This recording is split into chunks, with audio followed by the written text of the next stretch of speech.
Matur sembah nuwun, selamat datang Mbak Apri, Mbak Mimin di Kota Riok di SMP 1 Ponorogo. Jeh, sugeng dalu Mbak Limbu Mak Cange. Sugeng dalu ki Nak Ayu.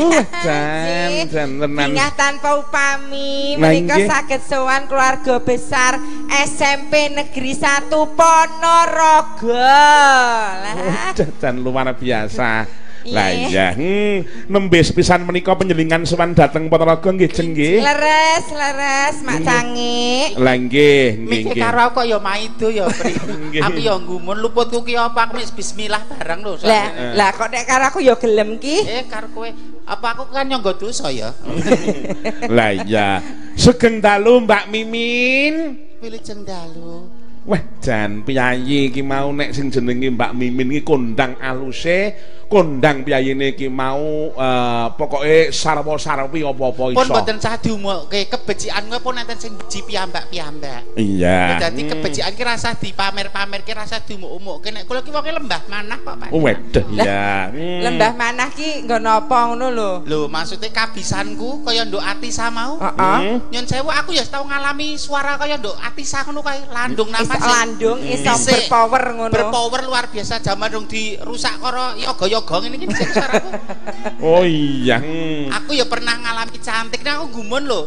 Bengi biasane bintang tamu ki cantik utawa bagus utawa suarane apik. Lah aku ki wis ora cantik, suarane elek, tekone ya urung meyakinkan. Iki pilihane apa? Gek mondo-mondo sisan. Ternyata iki penyanyi pun Bapak Kepala Sekolah, Bapak Imam Mujahid. Kuwi ngantek salat malam ki bintang tamu sapa ya sing tak tekake ning SMP Negeri 1 Ponorogo ngono iki. Terus jawabane terus itu lapat-lapat goleke bintang tamu saka Klaten umure 46 tahun iso jaga kesucian lan kehormatan. Sapa? Lha apa kowe no, kowe saben ana truk liwate tok ndeki kok. Lah kan bakul. Lah iya. Dadine ning sing penting wong anu nduk, wong nyambut gawe apa neh wong bermasyarakat iki kudu ngugemi gamane Pak Tani. Apa kuwi? Pacul. Oh iya. Pacul ki perkara papat sing aja nganti ucul. Apa wae kuwi? Siji, bekti marang Gusti Karya Jagat kang nyiptake awake dhewe sak isine. Wajib. Nomor loro, bekti karo wong tuwa. Ya. Merga wong tuwa menika paribasan Gusti Allah katon. Pangestunipun tiyang sepuh dados ridhanipun Allah Subhanahu wa taala. Pintero sundul langit jarine sukseso sundul langit nek wani karo wong tuwa ora bekti karo wong tuwa upama sukses upama sugih-sugih ora bakal berkah. Ata kuwi. Sing nomor telu bekti marang guru. Guru kuwi ya wajib dibekteni. Bekteni guru ing pamulangan, guru agama atau tangga kiwaten kang dituakan ku ya guru. Nek kaya Pak Dalang ngene iki ya termasuk guru. Kala-kala nek pas ngudar piwulang, nek pas godani aku ya ora, jenenge empan go papat. Godani kuwi ngopo kuwi ya, ya. Sing nomor papat, nek SK wengku dening kakung bekti marang garwa. Mergo sak sukses-sukses seseorang wanita 1 2 3 4 5 6 kuwi tetep imam keluarga adalah laki-laki. Padatan wong nek secara finansial ngungkuli garwane, secara kepinteran ngungkuli garwane kadangkala karo wong lanang sok sewiyah-wiyah kurang hormat lan sak piturute. Lah nek upama kowe omah-omah ngono ki kowe dadi imam apa dadi makmum ya? Ya nek omah-omah ya aku nek omah-omah ya imam to, Pri. Nek ning kene iki rak ya berkedok aku mah teko ning kene sarungan ora ana piyai nyalami blas. Iki wong ucul kok ngendi ngono kuwi terus aku nunut wudu bareng-bareng nunut wudu terus lah Mbak Mimin kok dereng dugi lah nika kok wonge letek nek dereng dandan. Bareng wis dandan cantik ibu-ibu ngrubuti aku foto kabeh wis setengah jam. Ora sadar nek sampeyan iki lanang. Aku nang kula niku lanang. Oh nggih Mbak padahal kebacut usel-usel aku ning ya ora apa-apa aku. Ora salahku kok ora aku sing nyuwun kok ibu-ibu sing usel-usel aku kok. Lah iya. Sing kaping 5ne namun sekawan kok pacul perkara papat sing aja nganti ucul. Pacul. Nek gamane Pak Tanak nggih ngoten niku to. Dadi nek kene iki samune mulai iki sing di biasane 5 iki. Ora kok biasane kok Pancasila niku kok ya neko-neko wae lho. Weh jan tenan. Iki anu lho Bri iki sowan ning paribasan Kawah Condro Dimuka. Piye tegese? Siswa-siswane mau sing besus anggenipun dalang yo hebat. Hebat. Ya. Sing jenenge gamel yo luar biasa. Kalawitan. Rawitane ya luar biasa. Tur iki ning Kawah Condro Dimuka paribasan bocah sekolah ngudi ngilmu ngidu kawruh nek kowe ngantek kowe gojekanmu kaya gojek ning jaba titenono kowe. Ya ora, ya kudu iso mbedakake. Nah, gojek guyon ning jaba. Papan. Nek nggih ngoten to Mak. Laras Nduk, iki malah panjenengane Bapak Dr. Andes Haji Imam Mujahid kita tasih lenggah, tasih paring berkah. Nggih mbok menawi kersa pinarak wonten pepanggungan, Pak. Pak Imam mboten ngirangi raos kurmat kula, monggo Pak Imam. Kula sampun kroyo saking Klaten Pak, monggo Pak. Lah nggih, monggo Pak. Kesanipun semakin rumaket kula kalian panjenengan Pak Monggo. Imam. Iya.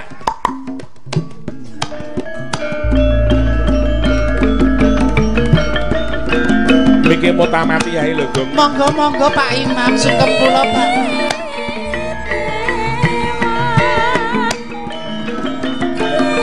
Monggo Pak, pinarak wonten mriki. Ning nek babakan gelem dijak gotong royong, dijak prihatin tetep pilihannya jatuh kepada Mimin. Rak ngoten niku. Nggih mboten Pak, napa kula ngentok-entok ya Mbak Pak? Nyun pangapunten Pak Imam menika ajrih menapa pripun to Pak? Kok ajrih aku Ajrih napa gila? beliau itu menghormati Ora, awake dhewe nggih. saya menghormati. Lho, ngaten. dengo kowe. Tenang saja lah. Lah, Oh iya. Pak Imam ki piyane ki agamis berbudaya, Nah. ning yo ngomong paribasan sopan santun beliau luar biasa kok wong sok sapa sing percaya marang Allah lan hari akhir mongko mulyakno tamu. Aduh iki tamu ning kene dimulyake kok malah. Betul sekali. Nggih, Laras. Mbak menawi wonten pangandikan kagem kalau ora sampun ingkang formal, Nggih. menika ingkang santai ngoten Pak. Kang santai, Pak. Nah, Ya, semoga dengan adanya hiburan pada malam hari ini yang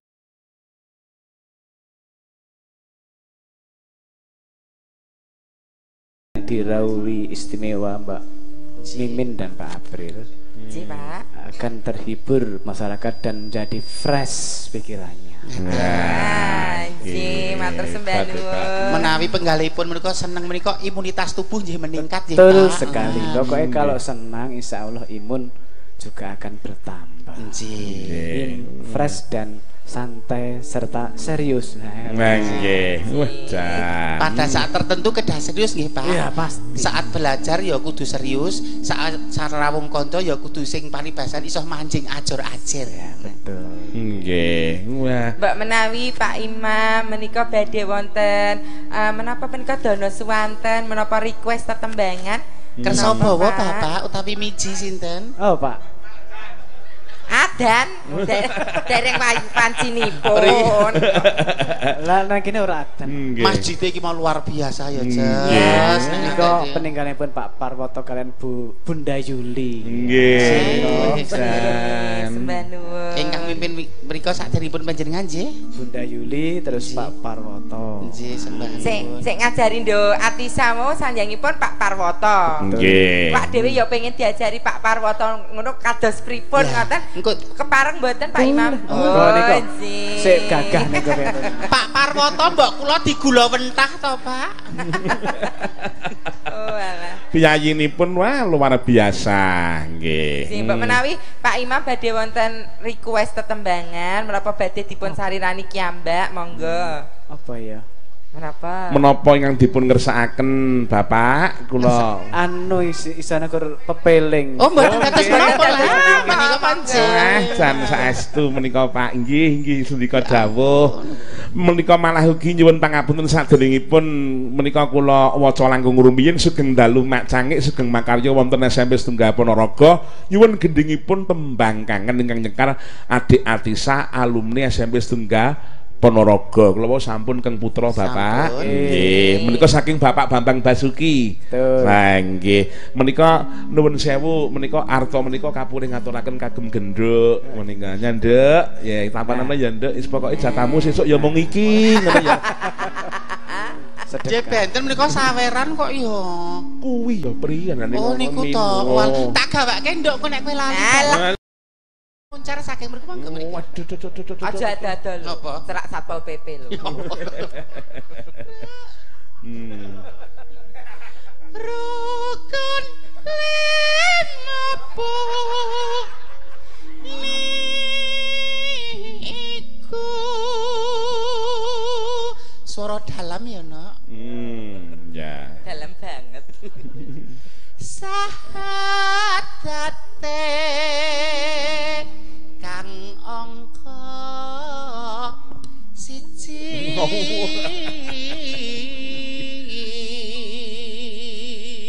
sakniki kanggo mbuktekke nek sampeyan niku suarane becik nyuwara lanang kaya ngapa. Mbak Mimin. Ya Allah ya isin Pak. lah kok ya iso ya Ding. Kang angka loro salat dene kang telu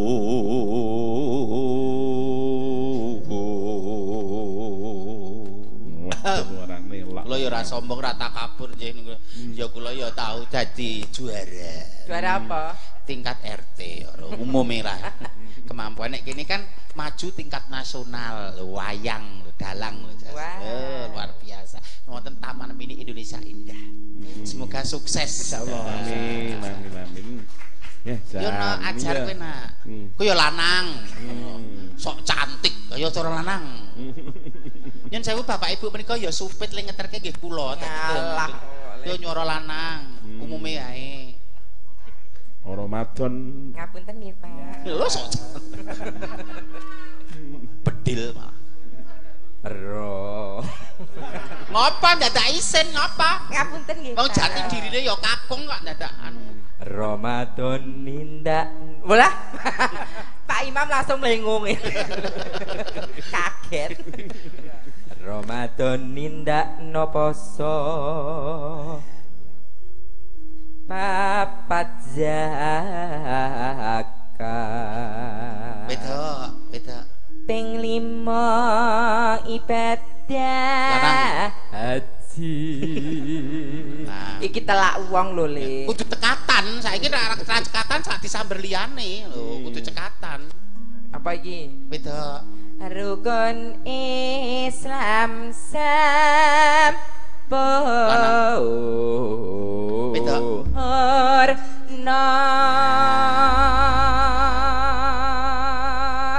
Kuwi sinden smart ya ngono kuwi. Ora ono sinyal iki. Kepepeling nggih Pak, pamundutan saking panjenengan dipun Sesarengan Pak Imam pepeling dipun aturaken nggih Pak. Kersa beksa Pak. Waduh. Mboten. Tipis-tipis mawon nggih Pak. Nggih. Mangga dipun aturaken para kadang. Iya, mangga.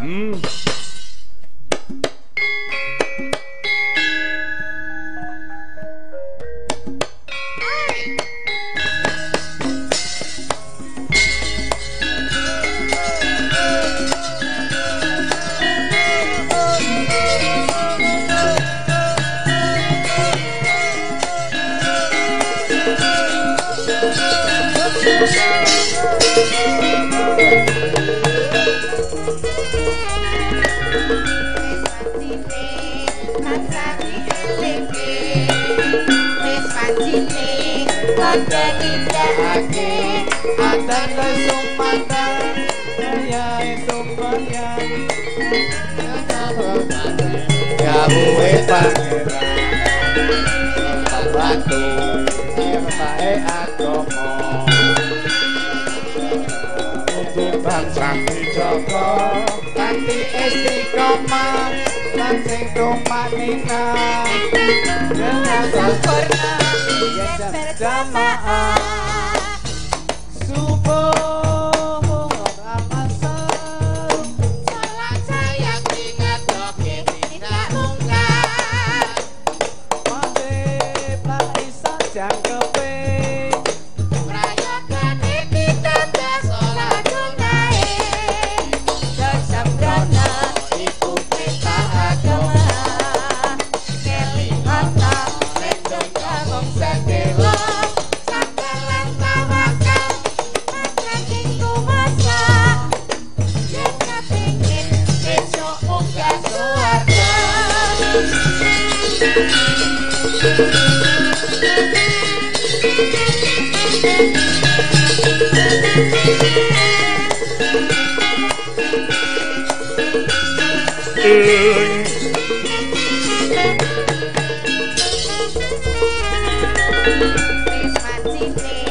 Tapi wajib jauh panggilan sholat jadi jagai agama iman waktu tansah dijogo nanti istiqomah gandeng tumaina sempurna dan berjamaah subuh luhur lan ngasar sholat saya ingat tauhid tidak mungkar maghrib lan isya jangkepe prayogane ditambah sholat sunai aja sembrono iku perintah agama kelingono ning donya mung sedelo sabar lan tawakal pasrah sing kuwasa yen kepengin besok munggah swarga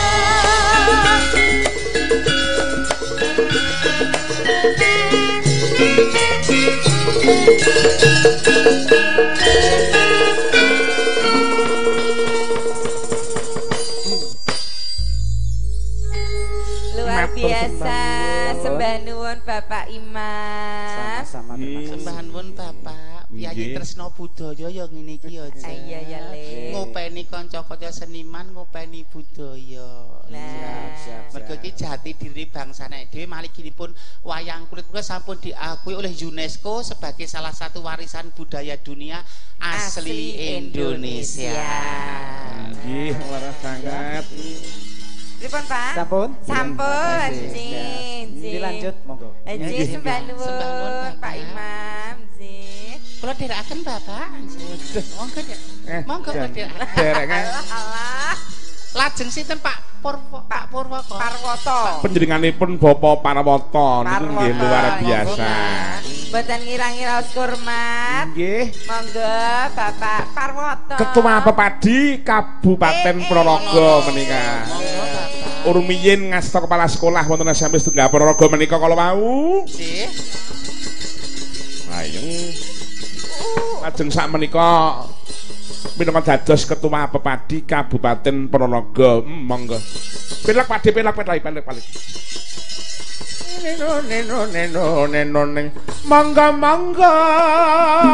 Monggo Pak Parwoto.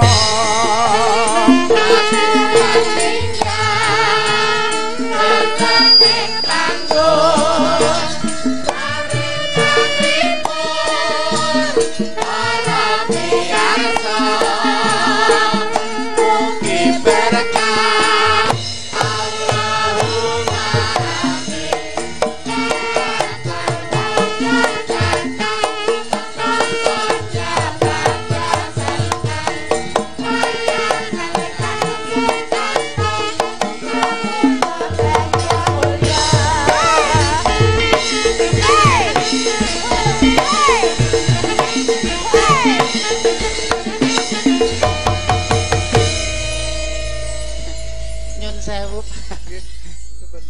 Salaman sik. Salaman rumiyin Kok kasap? Wong wedok gelem nyambut gawe kok nyiram ngantung wong lanang. Nggih. Lah iki halus Niku iki. Mbak Mimin niku nek teng griya nggih purun ngarit, Pak. Macul. Ya, Nggih. napa melih masa pandemi kalih tahun kala wingi rak nggih pelajaran ingkang besar kagem kula panjenengan sedaya. Nah, kudu Menapa, Mbak? Kedah ubet. Lah, nek mung jagake sak jurusan menika rak mboten prayogi kendhili iso guling mungkin. Nggih, termasuk ulur deling. Ulur deling nggih. Mangkane kok Mboten berguduk. Sikile meledak-meledak ya, Pak. Geng dalu Pripun? Bapak Nggih, mboten dalu. Parwoto. Piyaine gagah gedhe dhuwur ya, Nok. Nek cara-carane wayang apa, Lek? Ya Werkudara utawa Raden Gatotkaca ya ora apa. Werkudara ora di kuku kok Werkudara ngono. Napa nggih anu nggih Gatotkaca napa sinten ngoten? Iya. Nek kula Banowati ngoten nggih. Aduh. Banowati. Banowati iki geleman iki. Oh iya. Lho ning sing bengok Durga ngono. Lah iya. Mulane niku sugeng dalu Bapak nyuwun pangapunten menika kepalagipun Dik Mimin Dik Apri menika panjenengan kasuwun dana suwanten menika Pak. Berkahipun Pak. Pun suwi mboten nyuwara lho niku.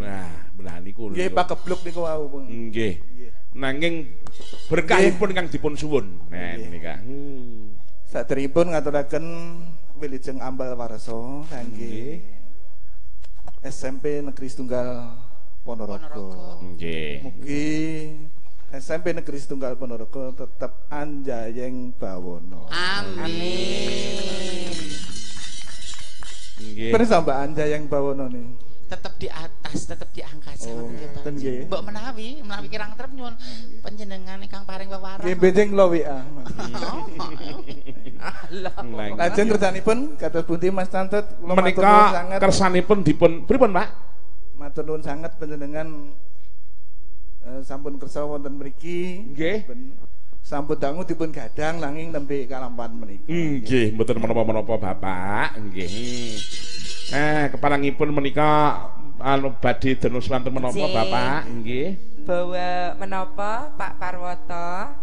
Niku wau kalih lungguh njajal orek-orek ngoten. Nggih. Orek-orek ngoten nggih. Oh, anggitanipun Ki Ambak. Nggih. Piyayi Winasis kok, Nduk. Nggih.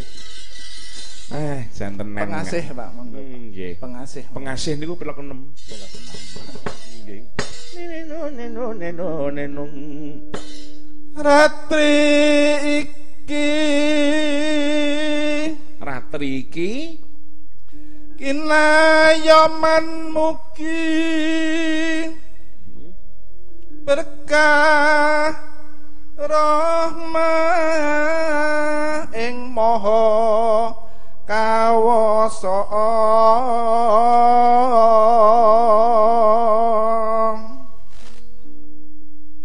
hanuju ambal warsane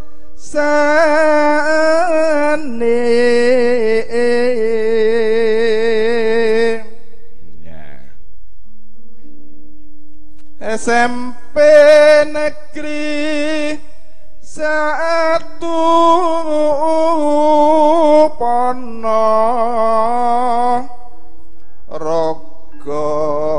76 yakti Ya, Kaping 7.6. ngrembaka ne budaya mengembangkan budaya. Prestasi terus maju Budaya prestasine ya maju. Sansaya maju, ngrembaka. SMP idaman gitu. Enak. karawitan seni swara seni reog imtek lan berbudi nggih. kondang jayeng bawono.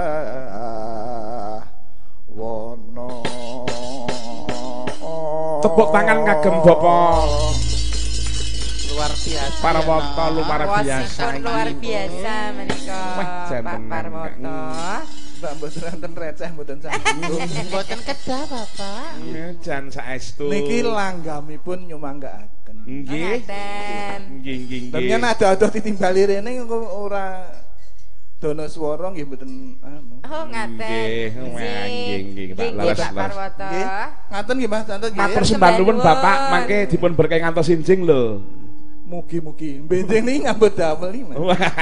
Dipun tenggani lho Pak, apune gak ke kula kalian rayi kula, Pak. Aduh, rayi kula ki sapa? Ngeten mawon, mengki bar mriki mampir nggen kula. Oh nggih, matur sembah nuwun Bapak. Mungkin Dasar kula buntelne napa. Oh, matur nuwun. Nyuwun pangapunten Excited kok dumateng ya. pamirsa sedaya Nggih. di kru seni sagedipun namung ngaten menika. Nggih Pak nggih. Matur nuwun. Wassalamualaikum warahmatullahi Waalaikumsalam warahmatullahi wabarakatuh. Jan luar biasa. Menika wonten panyuwun Pak Wito nyuwun gendhengipun kembang rawe nggih mangke dipun aturaken. Iki menyapa yang mirsani lumantar live streaming ya Mbak ya. Wah menika sugeng dalu nderekaken mirsani sareng wonten griyanipun Ibu nyuwun tembang Bumi Ponorogo matur sembah nuwun sanget saking Mas Yusuf Samben. Datan kantun Mas Taufik Hidayah Sabto Arianto menika muter lumantar YouTube ugi tan kantun Pak Deko Nogosari, Pak Elias, Mas Bumbu, terus Mas Pak Hong, terus panjenenganipun ingkang Mas Eko Suroso, Bapak Nanda Saragen, Mas Pardi Putu, Om Darmanto Nyimak, menika apa punden kula ingkang asta kepolisian wonten ing Pedan, Pak D Joko Nganjuk, Mas Widi, Lek Pringgo Nggaban, Dik Triyono, wah nggih matur nuwun sanget, Mas Jangkar, ya diaturke lagone. Iki gandeng kuwi mau wis to, saiki genduk Uca, sing isih perawan, terdasari ya lagi mlebu isi Surakarta iki. Wah iya. Monggo Mbak Uca, monggo bener keparenga jumeneng saking Palungguan. Monggo Mbak Uca. Narak iki kula entosi tak usah dipotenti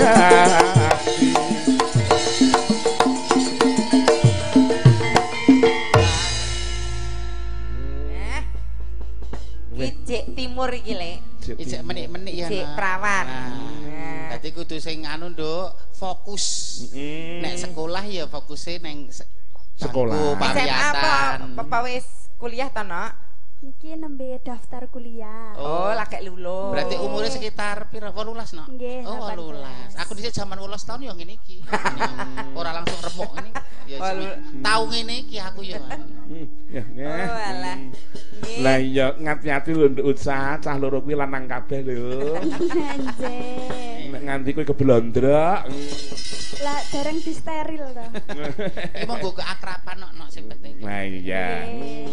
Keparengipun Dek Utsa menika ngaturaken menapa Mak Canggih? Langgam ingkang prayogi langgam ingkang sketsa mangke dipun lajengaken garap cara saragenan nggih saged.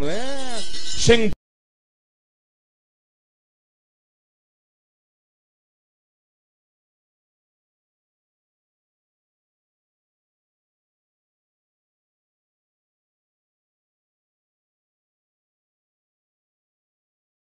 bawa ora ngomongake panjenengane Bapak Parawata tok ki ora. Engko aku ngenteni kamu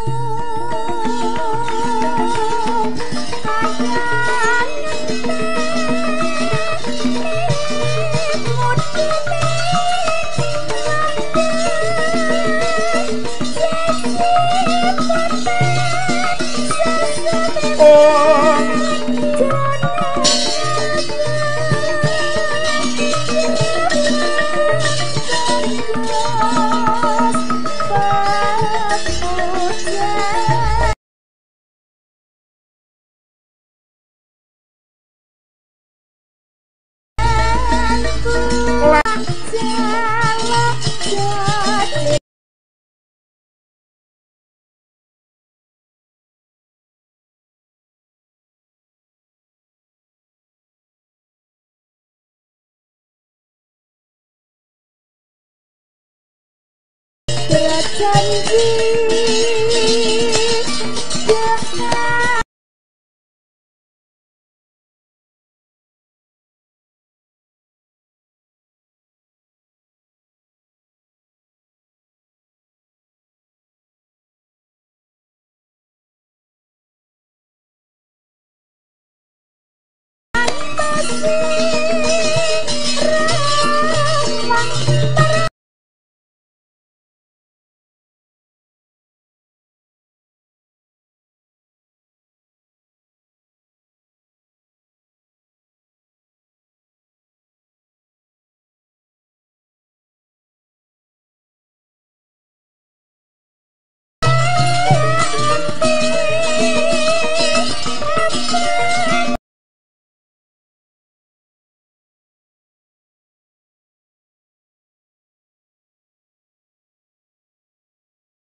Matur nuwun Mbak Utsa wis ngaturke lelagone ya kuwi lelagon ngenteni dibablaske ning memanik karyane panjenengane Raka Mas Sun Gondrong nek ngenteni mau karyane panjenengane Pak Haji Mantep Sudarsono. Wah iya.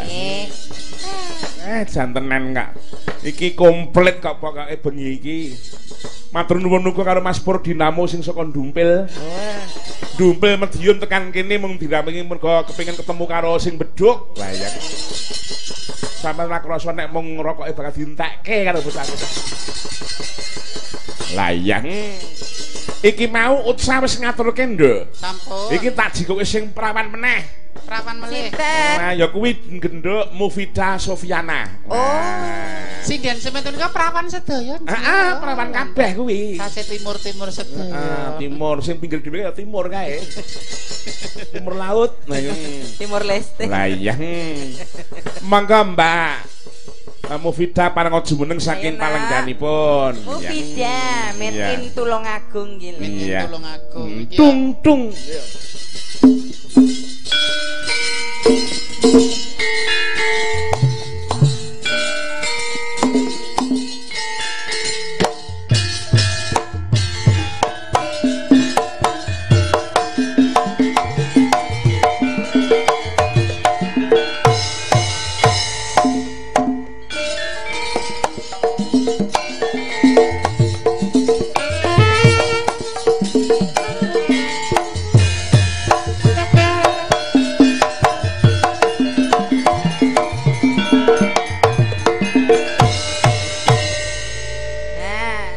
Mripate sok kocak dolan ron-ring lho ya, Bro. Iki cara-carane tari Bali ngono kae lho, Lek. Tari pandet. Tari pandet Bali piye-piye kowe sapa ora? Mripate sok tamasya rono rene ngono ki lho.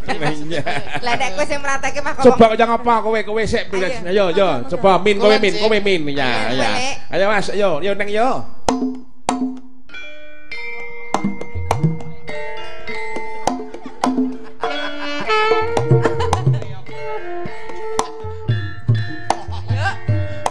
Kebisane Dede kok. Mripate niku kedah blalak-blalak. Ya ora iso. Lah nek mripatku ki sendu kok, Mbak. Ya ora iso. Sendu piye? Seneng duit kok, Mbak. Lah iya. Ning ya ora apa-apa to, Pri, jenenge karaktere dhewe-dhewe. Beliau energik, nah kan cenderung kalem to aku. Waduh. Apa obah rada nranyak sithik ngono ora wani kok aku cek ngugemi jati dirine wanita aku kok. Waduh ya. Wanita Rainaga. Lah iya. Nduk, Mufida. Nggih. Coba kowe nyekaro pangkur Semarangan, Nduk. Piyayi kene iki mau senengane garap cara Semarangan. Mula sing ati-ati. Sore mau wis adik-adik iki Semarangan jan wis komplit, wis jangkep temenanan. Wah iya. Ketokno keluwihanmu utawa suaramu ning ngersaning para warga masyarakat utamane marang bapak-bapak ing SMP 1 Ponorogo kene. Iya. Menggah. Iya, Nduk. Ayo, aja diganggu lho, Lek. Ora nek iki ora ganggu aku tak. Tak bidang sik ya nek ngono. Pak Bu Guru. Kok Pak Bu Guru piye Nek to? Pak ki ya Pak, nek Bu ya Bu. Ngapunten lho wau jenengan cirose lek siang niku ngarit lek dalune niku ngagem Nek cendhok. pas gelungang ya ceritane Bu. Oh. Dadi nek nyeluk Bu. Kedah Bu. Bubruk. Ya senengane kok le. Lah iya, yang apa nduk? Bu kula nderek ajar nggih Bu. Ora apa-apa no, sing tenang wae, jangan terbebani. Mengalir saja. Seni itu bicara tentang keindahan. Jadi seni karo sing paling apik kau sing anu ora, seni itu bicara keindahan.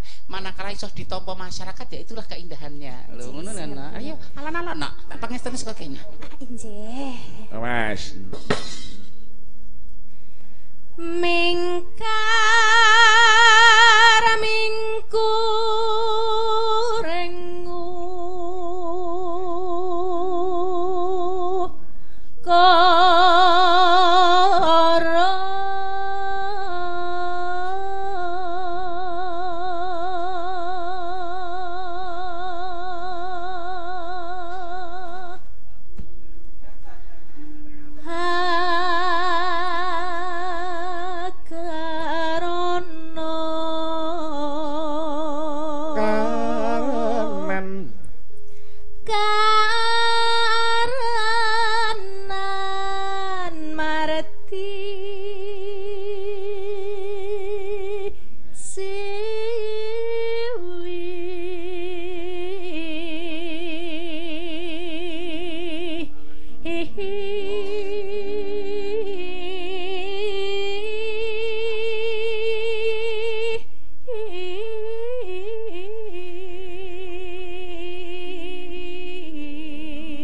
Dan suara yang ngono.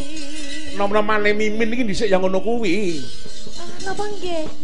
Dalang-dalange pengen ngayun ke aku. Ning ya aku ya ora to jenenge engko ndak cita-citaku ora terlaksana nek ora. Oh, jaman nom-nomane iki to no, tak kandhani. Angger ana wayangan kono Mimin. Angger ana tontonan kono Mimin. Critakno. Primadona dhisik. Primadona critakno. Heeh, nek copet ning pasar ya Mimin. Primadona kon kaya. Lah iya. Lha sakniki dados napa? Iya primadona. Primadona, pribadi manis dolan kemana-mana. Gaet tur gaet kok aku. Gaet apa? Tur guide menika pemandu wisata. Wah, jan, iya. Wisata ngendi? Ya ana wisata sejarah, ana wisata alam, wonten wisata religi. Lho menawi wisata religi menika wonten pemakaman Pajimatan menika, menawi wisata alam pegunungan, laut, menawi wonten wisata sejarah menika wonten paribasan kok candi lan sak piturutipun. Lah iya. Ayo nak laju wong ayu. Ayo nduk. Sina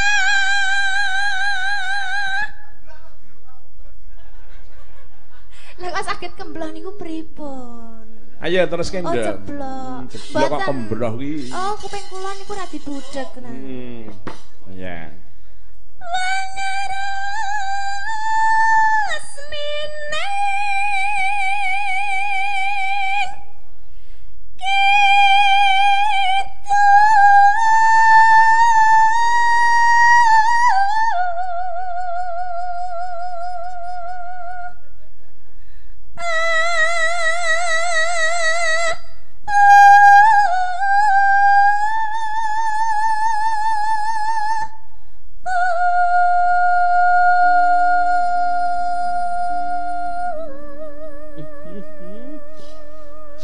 Siti ingkas nduk. Awas Siti ingkas.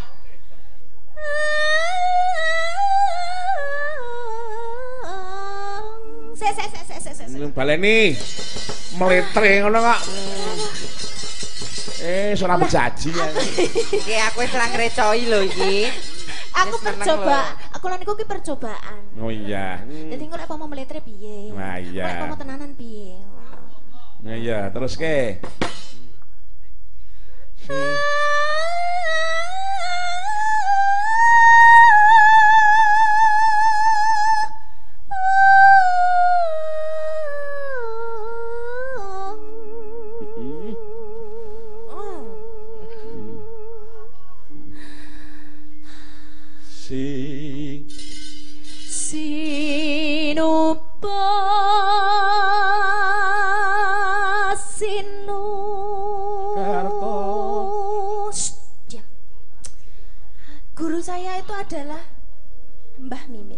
Ya guru ki rak mung anu ora kudu letterlek padha. Kamu juga punya kreasi sendiri, kreativitas sendiri, jati dirimu sendiri. Iya. Kok ndak darani plagiat ngono lho no. Dadi ciri khas nek wong ayu. Iya. Oh berarti kula mano mboten entuk niru-niru cengkok jenengan Pak Tantut. Entuk ora apa-apa. Waton kowe iso, waton apik ora masalah. Ya. Terus ki ngger. Ya. Sinu karata mrekretarto Karatining ya. Pakaratining ilmu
Dipun aturaken ragane biasane keca sing lara apa kae? Ya ya. Ya mangga. Dipun aturaken monggo kawiwitan saking Mas Boneng dados ya.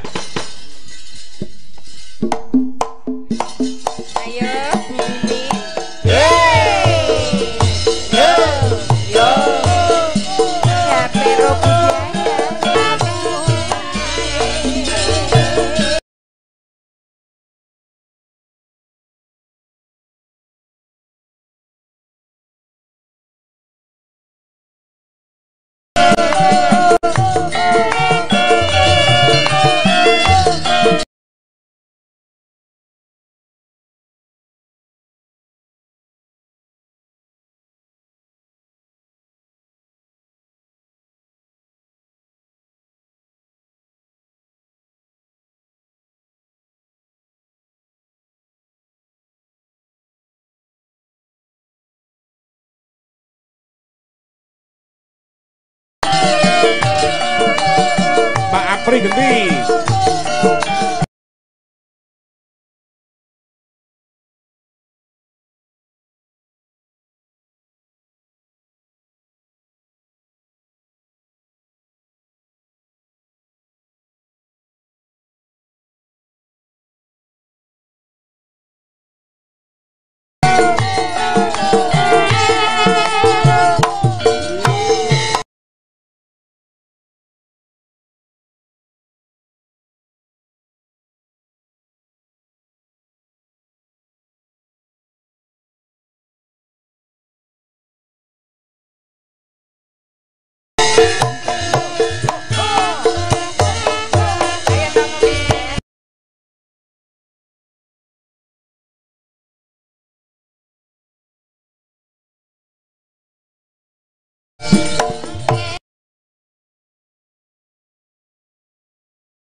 sepi